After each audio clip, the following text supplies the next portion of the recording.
The Florida Podcast Network, the voice of Florida.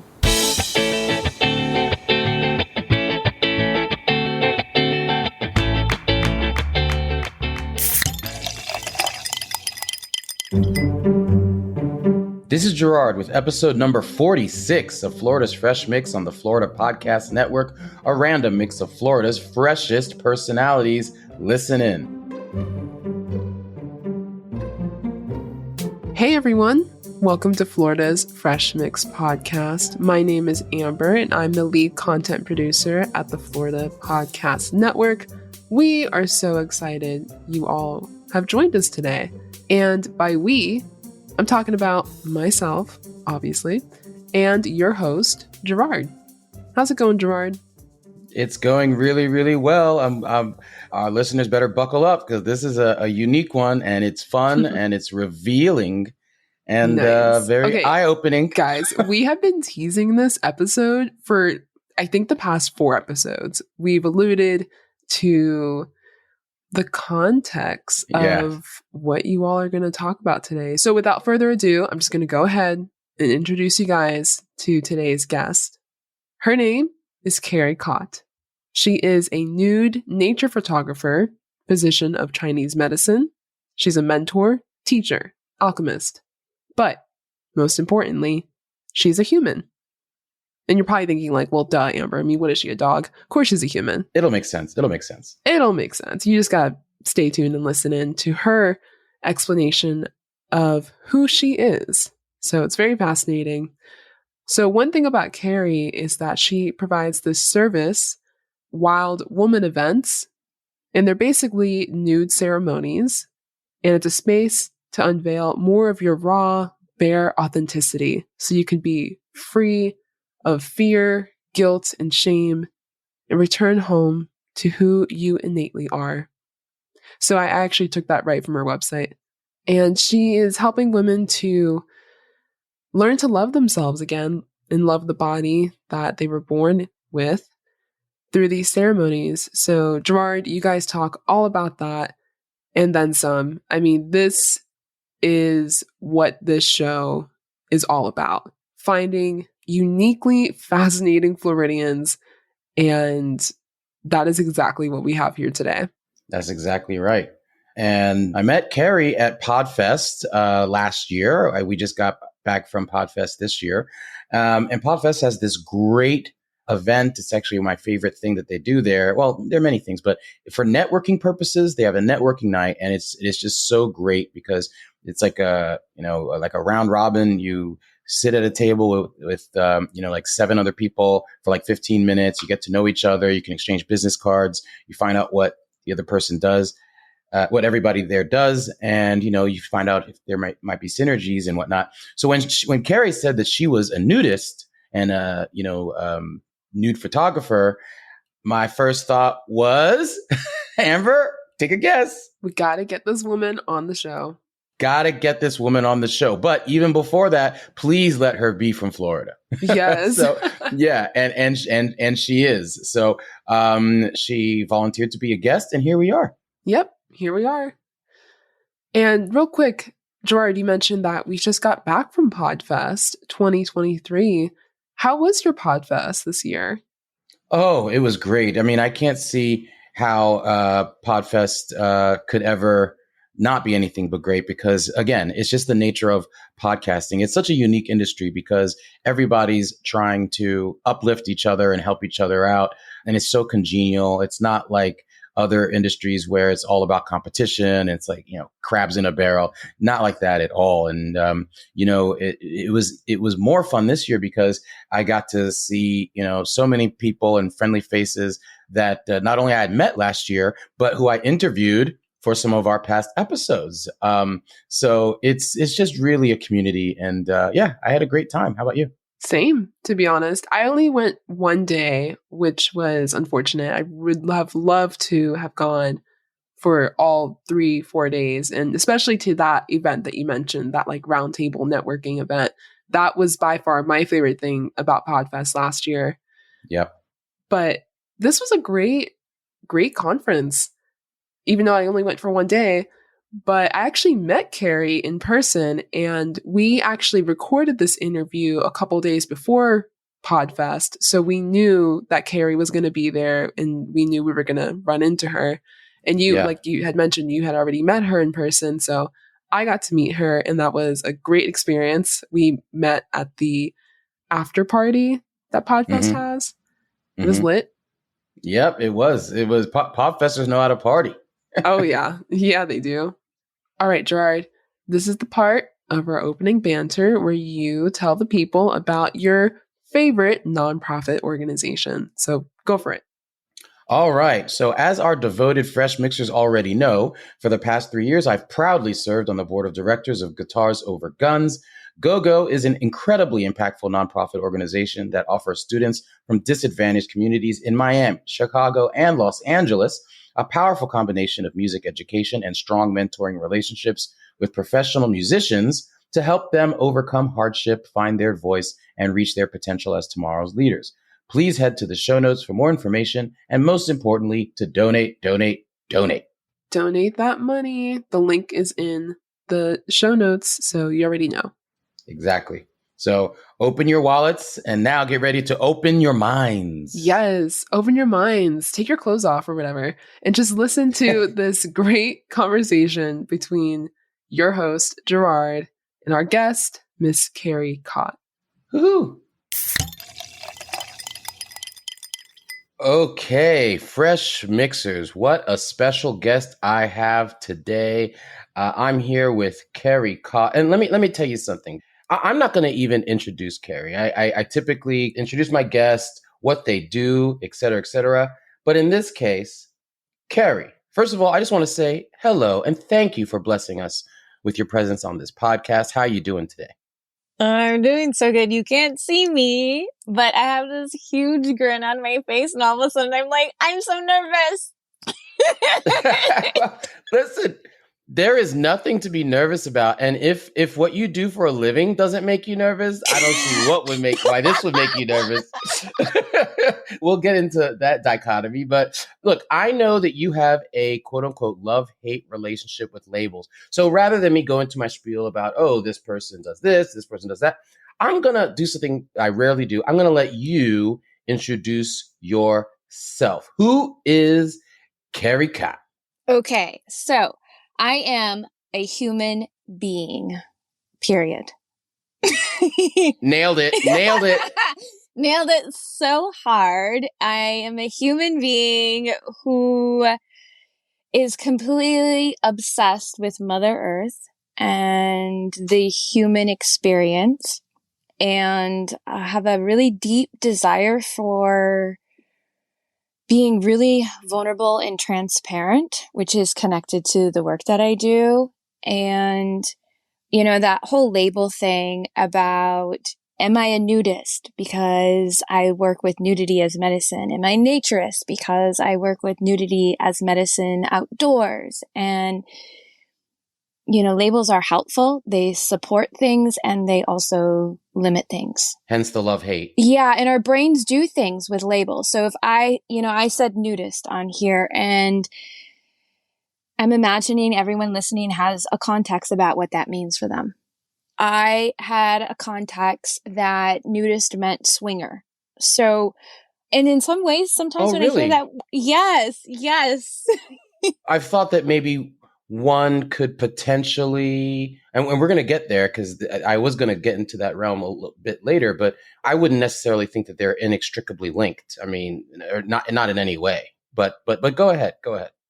Yeah. So like we put things, our brain puts things in categories because it's like, you know, if I do this, it'll make me safer. Like I know this person goes over here safe, or this thing goes over here safe, unsafe. Like it's constantly sifting and sorting. So labels are beautiful and not. So that's why I say I'm a human being, and I'm just here exploring my humanness. And the work that I do is really connected to who are we really? And who are you really? Who are we as a whole, but who are you as an individual? And just exploring that in whatever way that you're called to. So when people ask me about nudity, it's like, this is just my humanness. Like, I have a body. You have a body. Mm-hmm. And when we were birthed into the world, we were naked, and we birthed into this environment with all these trees and the sky and the clouds and the dirt and the insects and the animals. And so for me, it's like I'm exploring my most innate rawness through this avenue called nudity, through this avenue called nature, through human connection, through presence, through all these different things. I think that all of that makes sense. And I think it's important what you said. And I agree 100% that people take words and either put them in boxes or to kind of help their brain kind of categorize or for lack of a better term, prejudge people, not necessarily in a negative way all the time, sometimes negatively, but kind of just like, okay, what have I just learned about this person? You know, but I've always just found the word nudist to be very simple. I like being naked. And then now you've taught me a new word, which is naturist, which is something that I would like to explore more when you say, I mean, I would think, okay, someone that likes nature and likes to be in nature. And then I'm assuming there's some nudists that aren't naturists and some naturists that aren't nudists, but you're both of them. So, Yeah, I am. You're both of those things. You like to be nude in nature. I mean, I've seen you butt naked with mud on you and dirt, and you just feel so comfortable. And I'm like, what does she do right before that, and what does she do right after that? But explain to me more about the intersection between those two things, and help me understand naturist a bit more than my rudimentary assumptions that I just made. Yeah. So naturism is specific to the nudity in nature. So it's distinct from nudist. A nudist by definition, because this is in the dictionary, is someone who will get naked whenever possible. And a naturist is specifically linked to having the experience of being nude in nature, with nature. And for me specifically, I feel like I was birthed into the forest. Like where I grew up was really out in the country and so much nature. This was in Michigan? Yeah, in Michigan. And so I feel like I was like birthed into the womb of Mother Earth. And so it just feels very innate within me. So I've always had this relationship, this close relationship growing up and knowing about growing food and playing in the water and like using the elements to experience life. Ice skating when the lake froze over and, things like that, like catching frogs. And so it was just always something that was there. Okay. Well, I'm very, very interested in getting into your origin story, but I do want to cross off a couple of boxes first. Okay. First of all, you're a physician of Chinese medicine.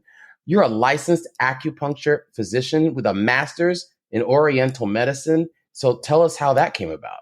When I was 19, I had major surgery and I had part of my colon removed and my appendix. Was this related to your Crohn's? Yeah. So they gave me a diagnosis of Crohn's disease. The recommendation was to go to a gastroenterologist, and the gastroenterologist wanted to put me on steroids and something else.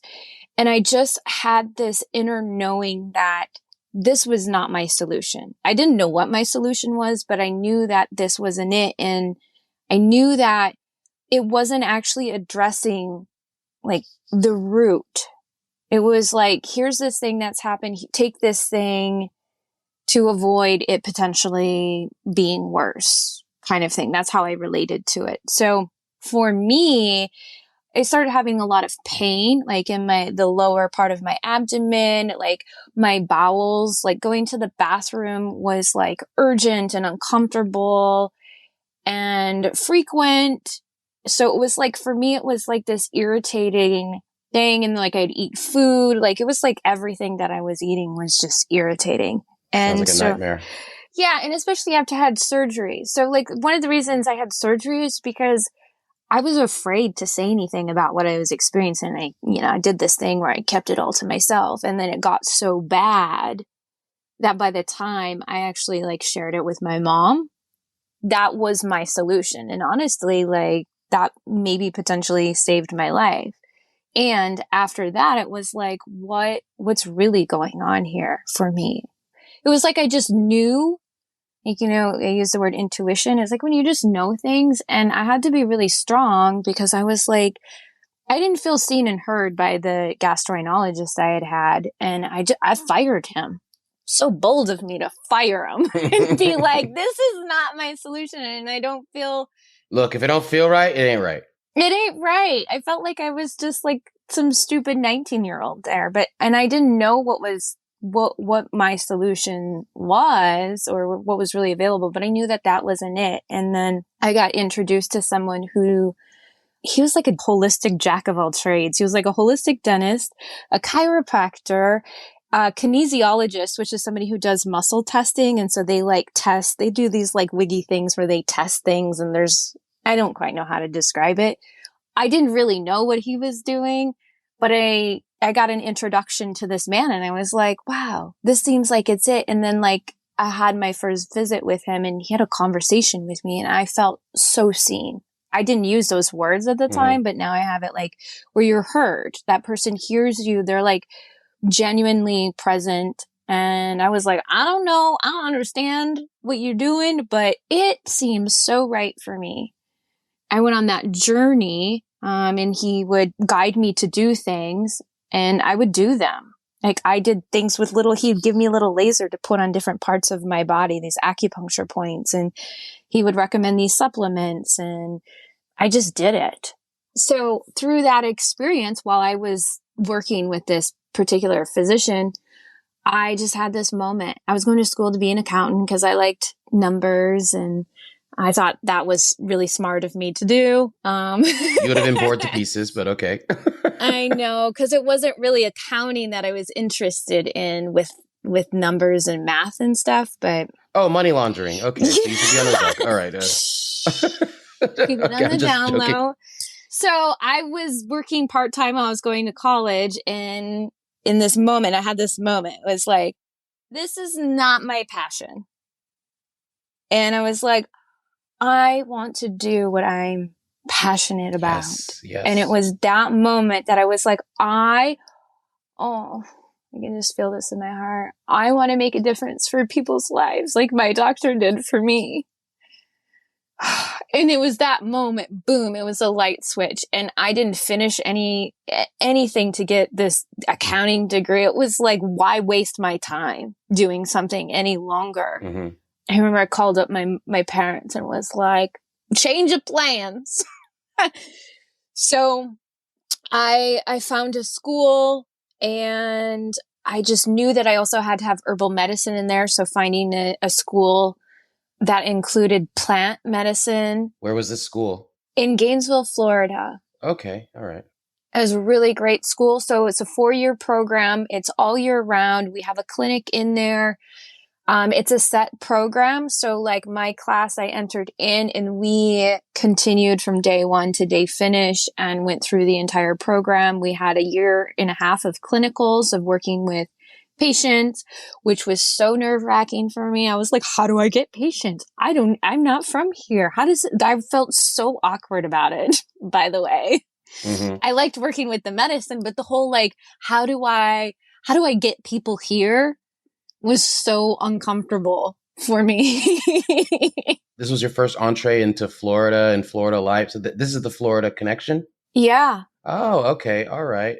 And you're in Tampa now. This is the Florida Fresh Mix. Got to let my audience know that you're in Florida now. So you kind of mix so many different things, whether it be your medical background, your obsession with nature and nudity and all these things, but you're also about female empowerment.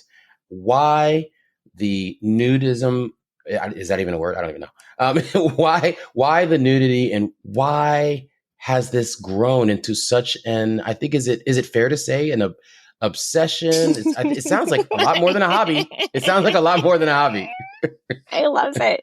So first, you can reference it as nude ceremonies. Okay. So I'm holding these ceremonies to connect through nudity and nature and sisterhood and connection. So my why is, so I was working as a physician, full time, patient in, patient out in a building. And I was at such a point in my life living here in the city in Tampa, and I was missing nature so much. And I was like, this isn't working for me. So I got to a space of like what I'm doing, not the medicine itself, but how it was happening didn't work for me anymore. Mm-hmm. So I was looking at how can I be outside more? I want to be outside and I want to be outside with people. So I started taking my patients outside, and then I started doing nature walks. I'd take people on silent nature walks. We'd all gather and connect and go be in nature together.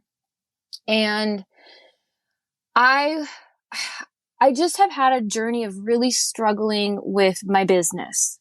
Like it was just a lot of work and it was hard. And one of my friends, Katie Krimitsos, which is Chris Krimitsos' wife from Podfest, like she was such a space for me and where I am today by me witnessing who she is and how committed she is to like her purpose. And I wanted what she had. I wanted to be happy doing what I was doing in a way that it didn't feel like work. Chinese medicine, being a practitioner, collapsed. Like it got stuck in the world of my entrepreneurship that I ultimately had to make a choice to give it up because it was so stuck in there. And so I went on a journey for like 2 years of asking myself the question, what's really in my heart? I did it like every day.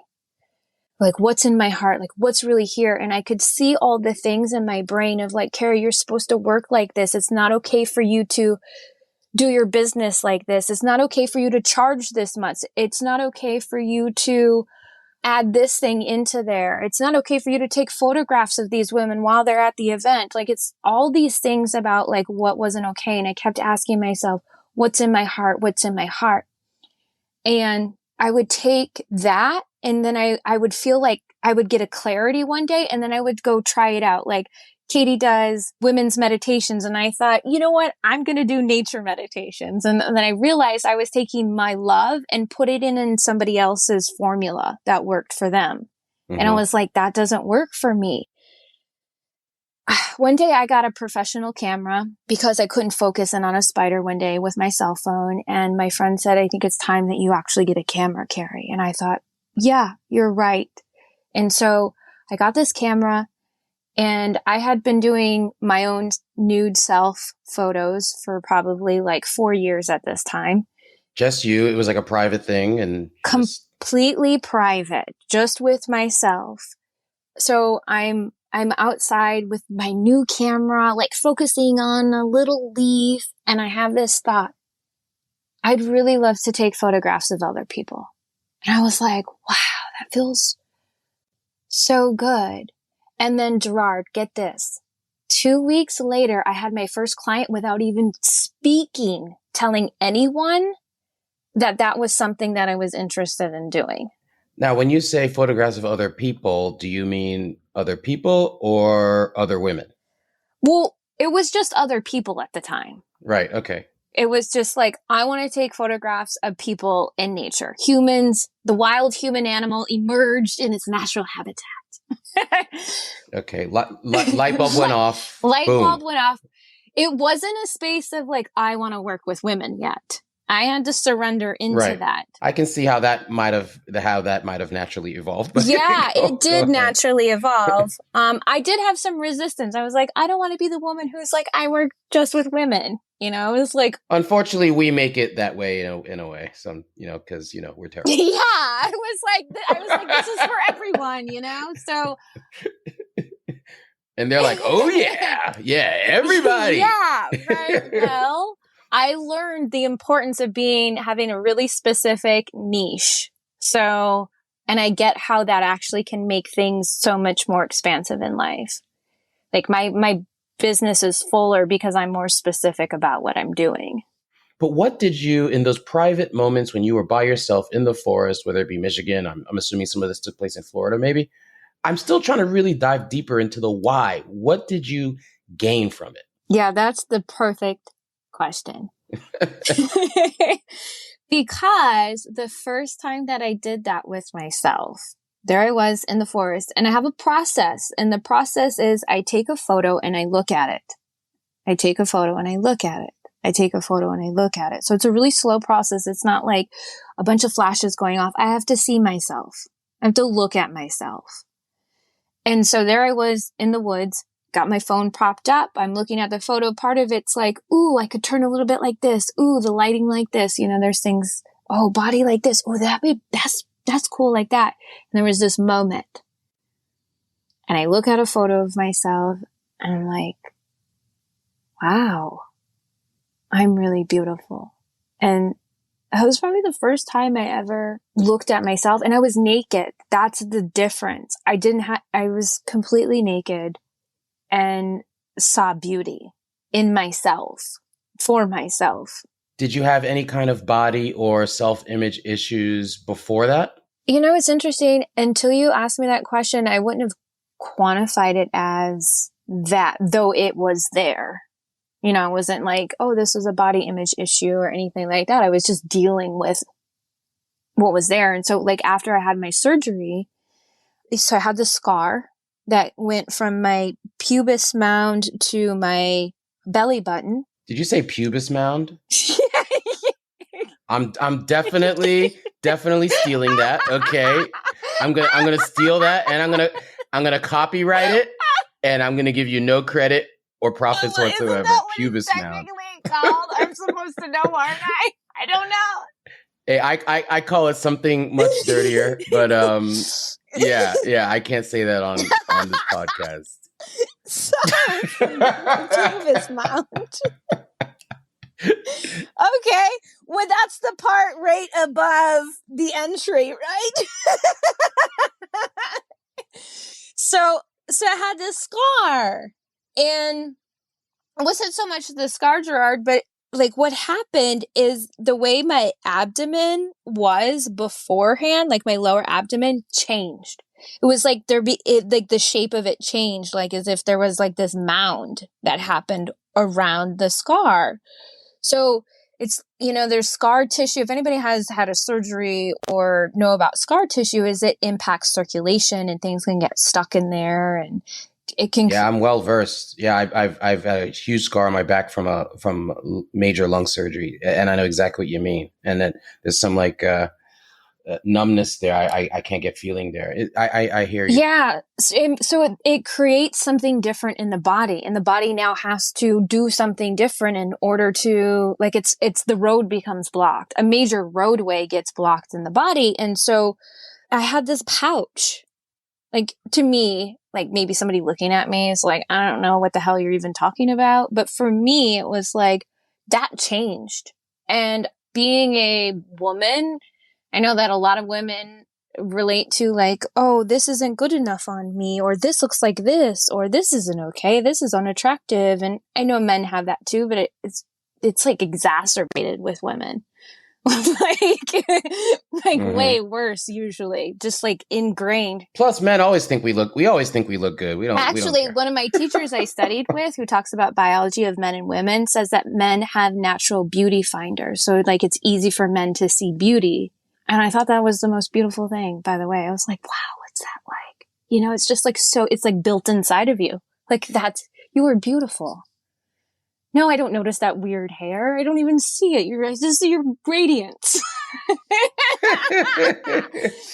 So part of your mission is to have women see radiance in themselves, right? And you're taking your photography skills, you're taking pictures of them.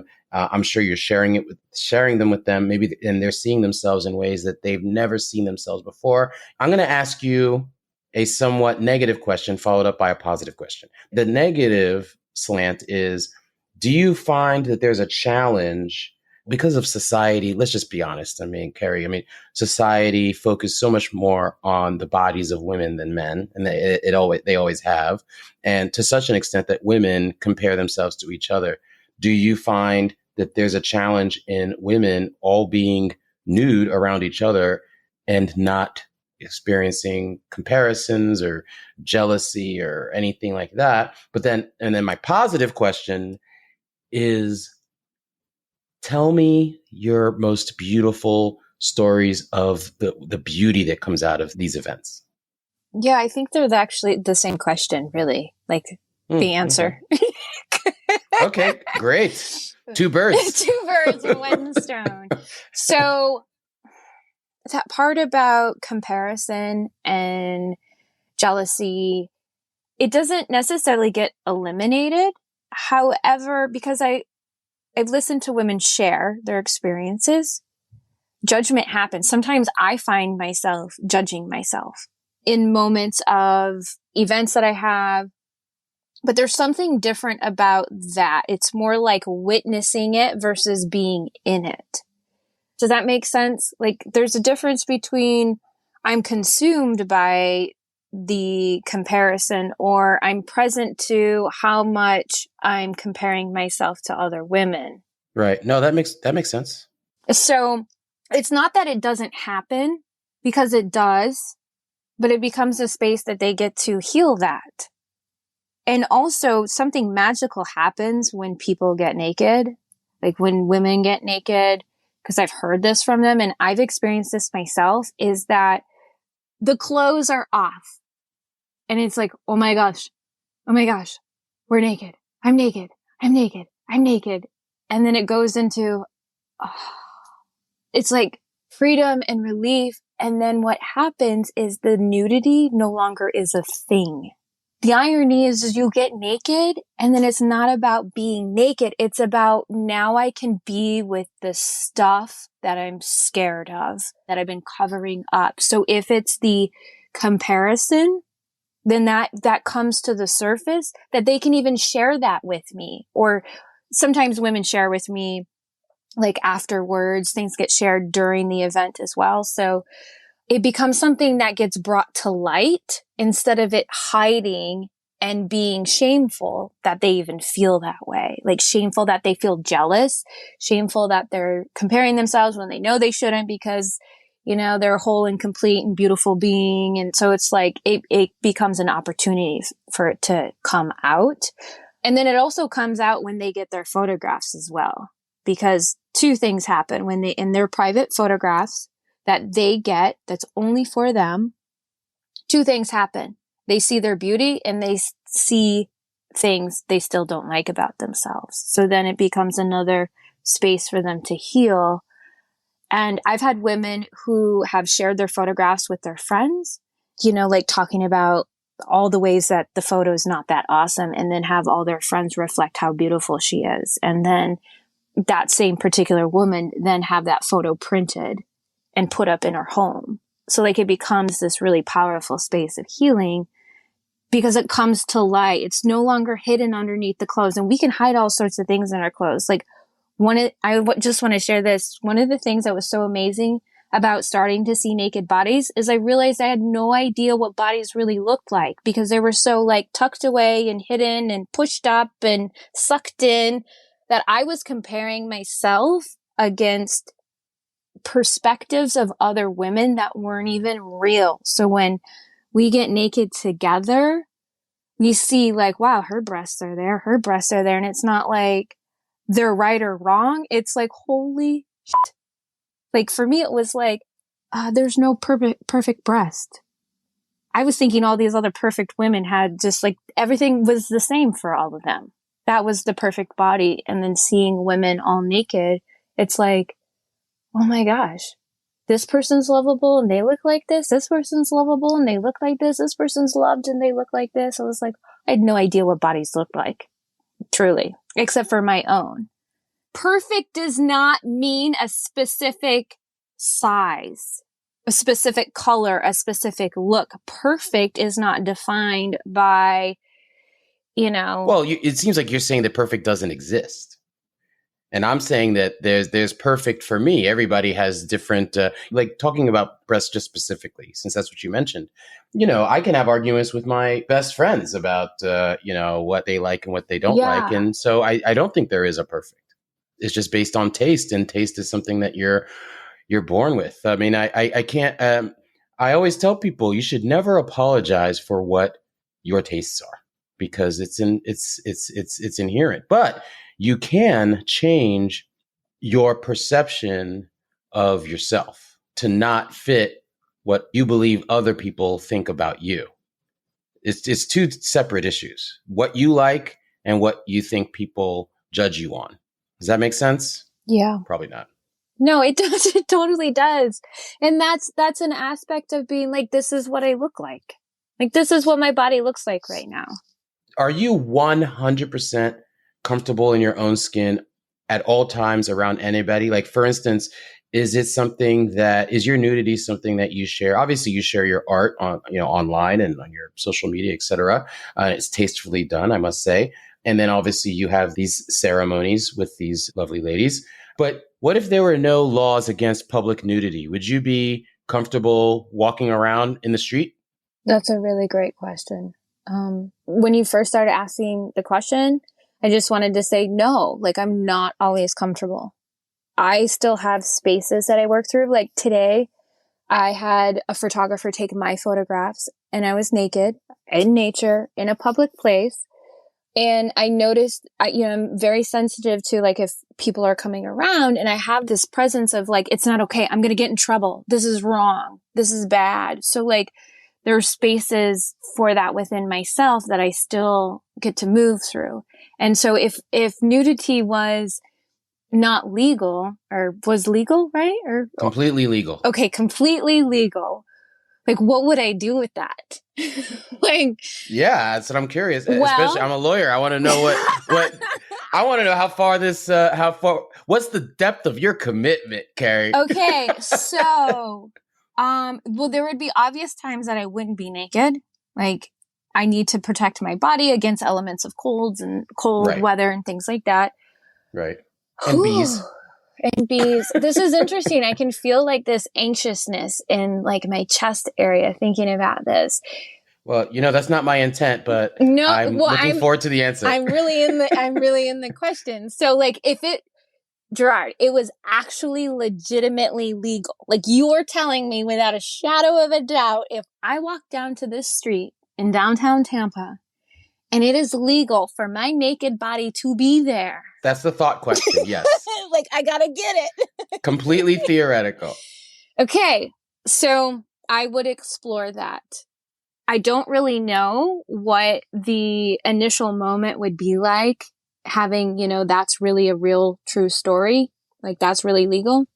I don't know if I would go run out in the streets completely naked and be like so relieved, or if it would be like, okay, I'm out in the park. I'm laying on the grass. Let me just take my shirt off and see how that goes. But it would be something that I feel like I would explore.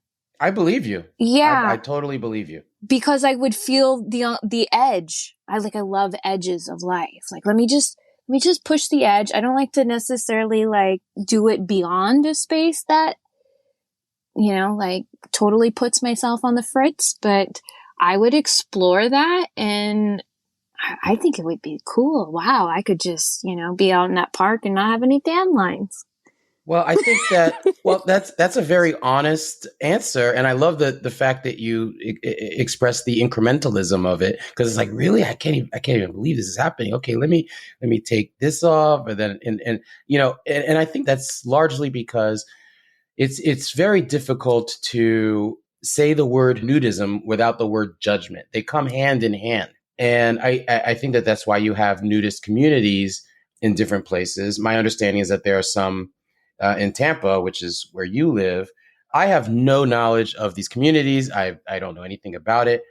What happens there? And two, or maybe every community is different, as with any other neighborhood. Is there an inextricable relationship in those communities between nudity, just being nude for the sake of being nude, and enhanced sexual activity? Yes. Whether public or private. This is awesome, because this is such a context that gets collapsed with, and by collapse, I mean they like fall together and become one with. Well, in many people's minds, yes. Yeah, with sex. There's this initial. And swinging and blah, blah, blah. Exactly. Yeah. So I had this story about nudists and swinging, because I know about communities where, it's a nudist community, and they have like open sex parties and swingers. And I knew a lot of swingers who went there. So I had friends who were swingers that would go there and get naked and do their swinging. So my brain put those things together. So nudist, swinger. So what happens at these communities, and I'm not an expert because I only have the little experiences that I've had.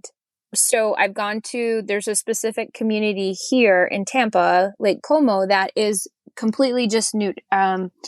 It's more like a naturist community because it is specific to like non-sexual nudity. It's a community, people live, they're naked, people can come there and use the pool and hang out, and they have events and things like that there. Are you able to find that out ahead of time, or do you have to show up and then figure that out? You can find that out ahead of time. I'm pretty sure the website is really clear about the things that happen and don't happen there.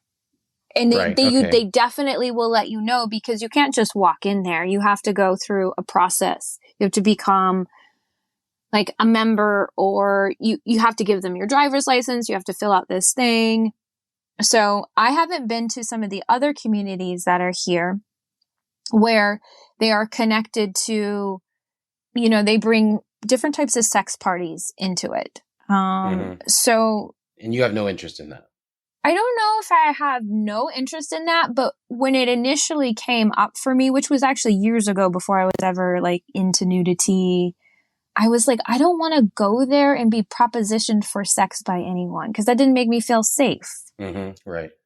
Because I got invited to go with friends and things. And I was like, I just felt I couldn't say no. I had to learn how to say no. So I knew that if I went, I would have a hard time saying no. And I might do something I don't really want to do. And so I was like, let me just avoid that whole scene.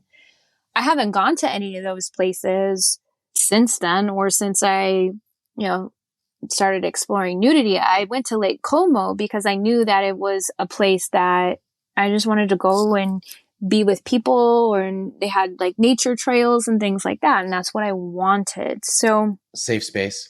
Yeah, I wanted that safe space. I have considered going to some of the other places, and maybe I just kind of feel nervous about it. I can say no now. So there's an aspect of I want to go, but then like what I'm present to right now is like, ooh, like there's some sort of nervousness about that. Like, I guess there's something for me maybe to explore there. So, okay. So you don't put limits on yourself, which is impressive. And I feel like you're not judging yourself, which is the starting point, right? To real self-reflection and self-evolution.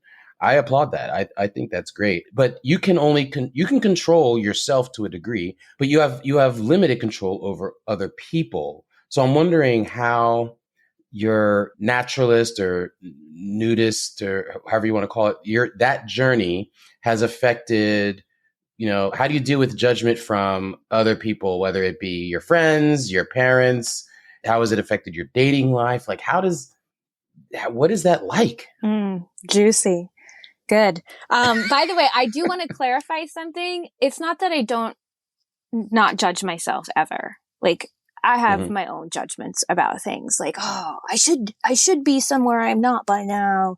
I've just learned how to give myself more grace and compassion along the way, that it happens less and less. And it does show up. Like, yeah, but your self-judgment doesn't seem like it's nude related. It's related to other things. And we all judge ourselves every day about all kinds of things. Yeah, it is, isn't it?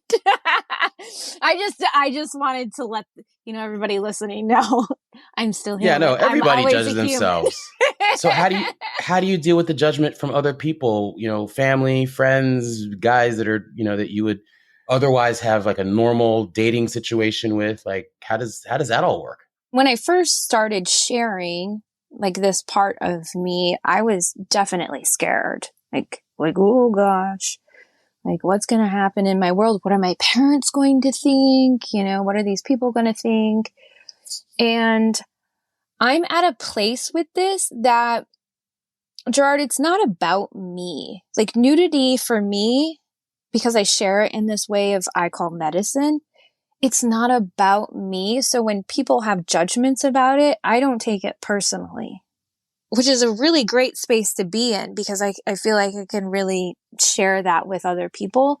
My parents, they don't really have judgments about it. Like they may not understand aspects of it, but I have always been like this trailblazer. And if I'm going to do something, I'm doing it. So like my parents have experienced that since I was a little girl. So like if Kerry's going to do something, like she's going to do it. I don't quite know how my dad feels about it all. Like, you know, he's on Facebook and I got a post up there and there's my bare ass, you know, like I don't actually, I haven't ever asked him that question. I realize now. My mom, I have different conversations with about it. So I don't have it that any judgments that they would have would stop me from doing what I'm doing. Right. And it doesn't impact our relationship as in we don't have one because of it. And I'm realizing, you know, there's just more places that I could, you know, connect with them about this. And with my friends, I feel like my friends that I have in my world that are close to me, they know who I am. And so I'm not really present too much, you know, like judgment there, curiosity and questions and like witnessing their own uncomfortability with themselves. You know, with other friends, it's opened up spaces for them to be naked. Like, you know, we're having a sleepover with one of my friends and she's just like going through the kitchen. I get to be naked because it's like a space of like being free, you know, and it's like, gosh, that feels so nice. And, dating, you know, I find that it's a really great filter for men that I meet because I get to witness how they respond to that. And that gives me a lot of feedback about where they are and who they are, not as a judgment, but are you a right fit for me? Because a person who's a right fit for me gets this is something that is a part of me. And I actually haven't really much dated. So until recently, it's like something shifted for me and all these amazing men have shown up and I've just shared myself and they've received it. So I know that there's a indicator that if there's a man that I'm sharing what I do with and it becomes all about sex, like that is a no for me. And it's a no because they need that medicine, not me as their partner. Like it's like the difference between someone when I met them, like with acupuncture and stuff. It's like, no, you don't need to be my friend. You need to be my patient. Like that helps me distinguish that. So, and the men that I have really connected with, they have questions and they're curious about it. And they ask me questions about it, just like we're having in this conversation where it's, you know, not like, ooh, she likes to be naked. So that means X, Y, and Z about her. Or that means that, ooh, we could probably just go have sex now. Or, you know, it's like, hi, who are you, human? Yeah, it's interesting that you have that perspective because I would have thought it would be the opposite. And I'm actually kind of relieved that you have that perspective because I think that, you know, I have my younger sister and I've always told her, you know, men in general are pigs. And, you know, if you see this as an effective filtering mechanism to kind of easily recognize the creeps or the people that are going to see you in some kind of way or make certain assumptions about you that are in opposite to who you actually are as a person, then it seems to me that you actually see it as an advantage. And I would have not guessed that would be the case. I would think that it would cause more difficulty. And I'm sure that you have to deal with, you know, the people sending you inappropriate photos and posting inappropriate things on your social media and whatnot. But am I right in my assumption that you probably just delete them and they don't, you know, you're just past it? Well, so when I first started sharing, I had a lot more of that. And I would get like messages from men and it was just like, you could just feel the ickiness of it. But I've also got better boundaries within myself that it doesn't happen very often. I do have people who want to send me photographs of them naked. There's two people in that. There's the people that are like, I shouldn't say people, because honestly, well, there was one woman who wanted to share a photo with me, but I'm curious if it was actually a woman on the internet. I don't know. Right. You never know. So besides this, Could be catfish. I know, right? So besides this one time, it's actually all been men. So like, just, I'm just going to send you a photograph of me naked. And it has that energy of like, it's like sexual, like objectification kind of energy to it.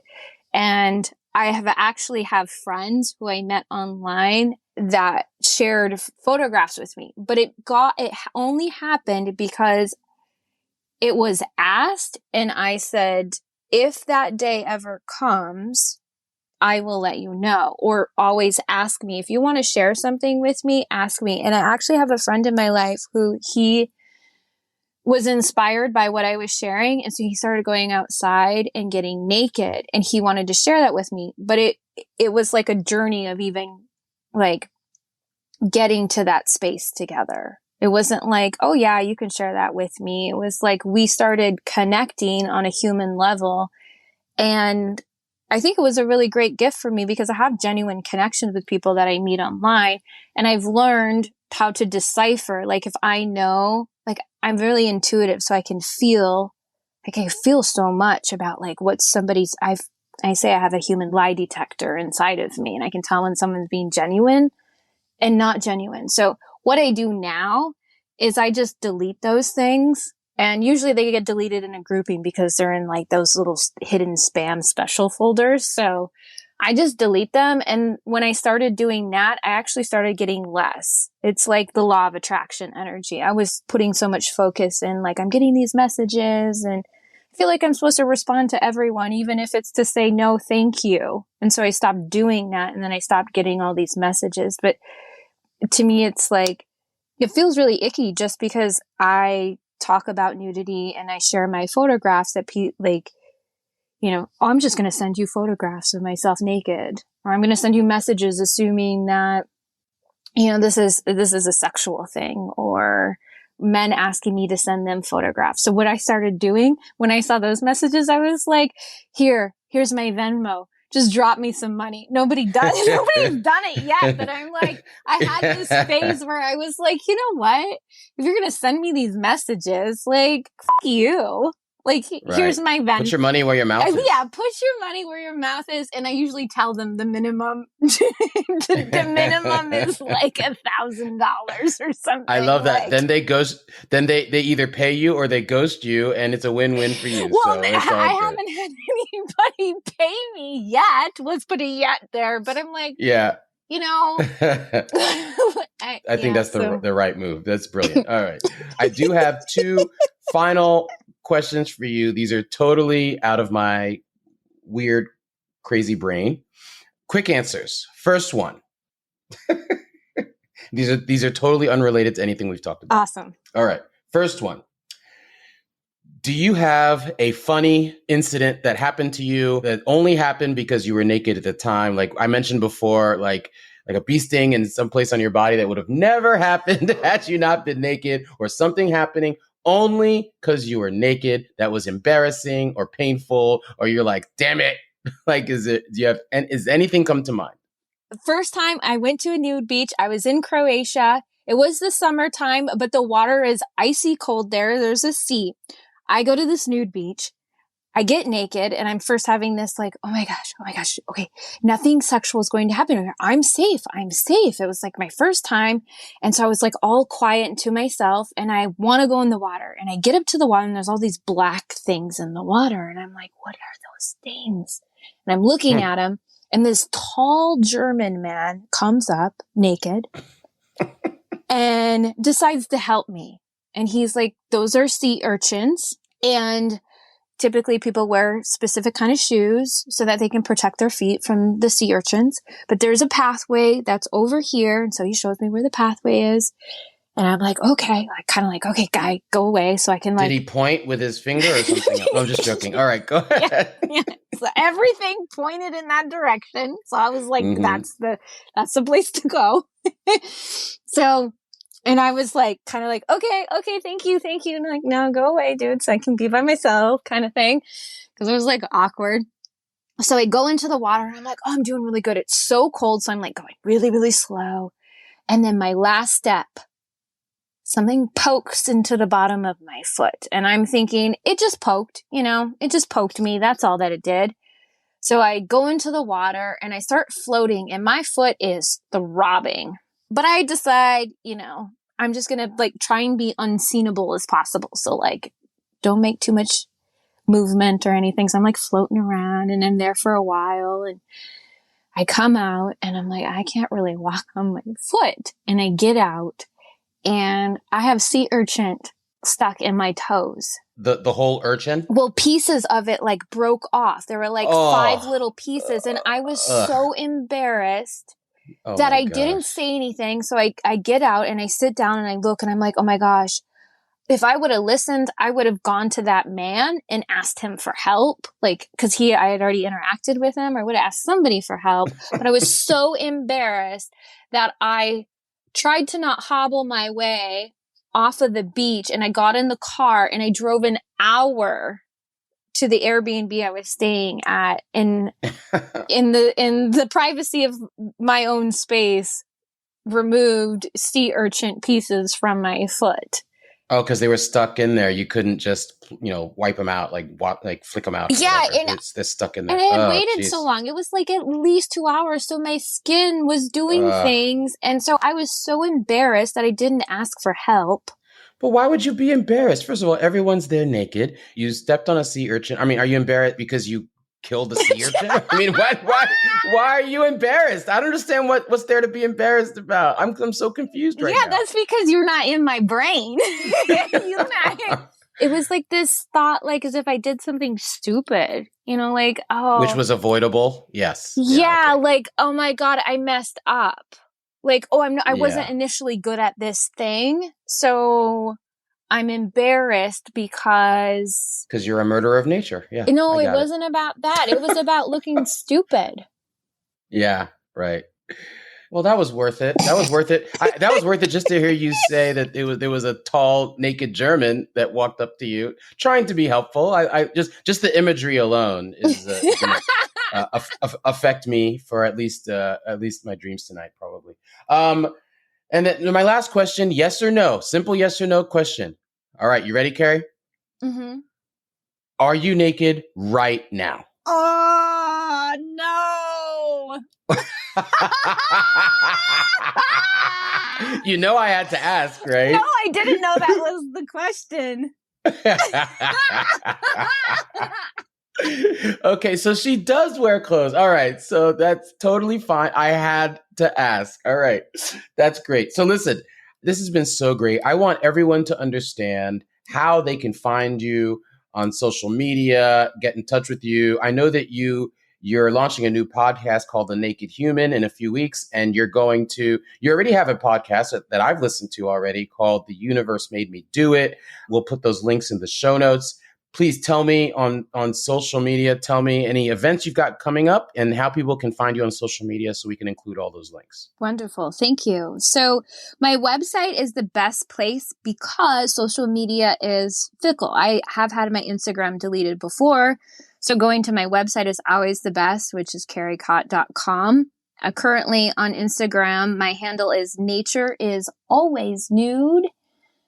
And I have some upcoming events this year for women. I have 3 in Florida happening in Brooksville. The weekend of April 1st, I have a nude ceremony happening in nature, beautiful 20 acres, privacy of land.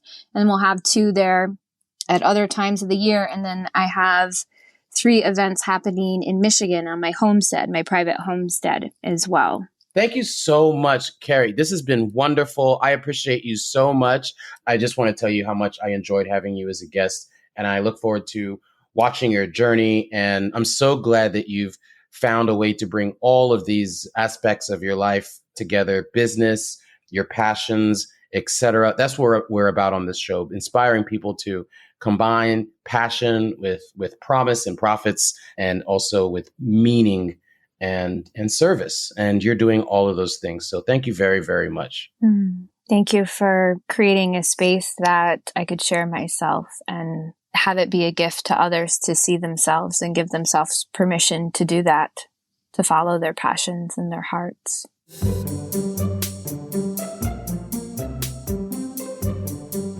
So, I mean, this, I think it's fair to say, was one of our more unique interviews. We haven't had a topic anywhere close to this. And for my fresh take, I mean, there are so many things I could touch on that are common themes throughout our shows, whether it be following your joy, making a living doing something you love, giving back to your community, all these type of things. But we have a unique chance here to talk about something that doesn't come up very often. I think one time where it was highlighted in particular was in episode 40 when we interviewed the Florida pageant winners, and we talked a lot about girl power. Now, in this instance, girl power is done in a completely different way. It struck me when Kerry talked about being nude and looking at those pictures for the first time of herself nude in nature and thinking to herself, wow, I'm really beautiful. And she wanted to, that sense of freedom and that sense of self-worth and appreciating her vessel. She wanted to share that with others. And it happened gradually, as you heard, but eventually she started organizing these nude ceremonies known as the Wild Woman events and brought women together to address so many of these issues that are prevalent with respect to women's body image issues and body dysmorphia and things like that. And competition among women in general. And I thought it was so beautiful the way that she described how so much of that kind of melts away or sheds itself, or so to speak, once the clothes come off. And that it opens them up to discussing those fears and those types of insecurities very openly and supporting each other as women. I just find that extremely, extremely powerful.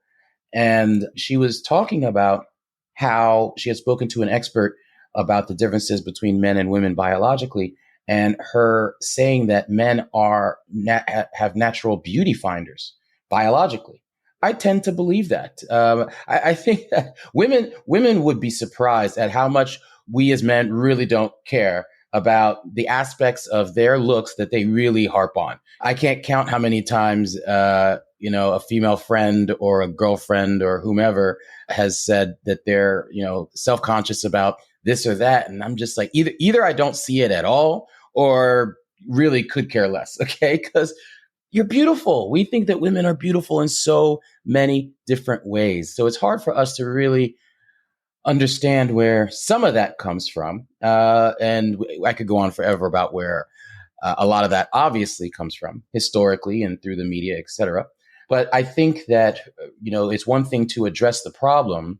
And Kerry has found a unique way to find a cure, or at least a therapy for women, one group at a time, to come together and shed these insecurities to the point where they'll have, they get their, private photographs taken of themselves in the buff, and they can, share it with others once they feel comfortable, if they choose, and then even have the confidence to put these photos up in their own homes. I mean, what a transformation.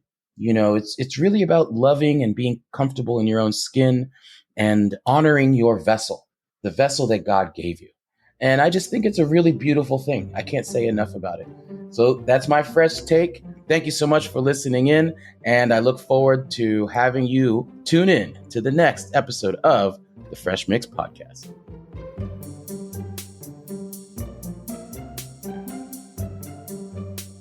For details and show notes about today's show, go to freshmixpodcast.com. The Florida Podcast Network has a closed Facebook group exclusively for superfans of their shows. Just search for FPN Insiders on Facebook to leave us comments, get early scoops, contests, and other special treats. Or you can just complain about how Florida... Well, you know what? Instead of complaining, I think this is actually an opportune time to say something nice about Florida, which is that if you're going to be a nudist or a naturalist, there's no better place than Florida in the United States. It's warm. You can be nude. and there's a lot of nature, and you can be nude in nature. So anyways, please be sure to visit all the great shows at floridapodcastnetwork.com. Keep catching Who's Fresh in the Florida Mix with Florida's Fresh Mix podcast.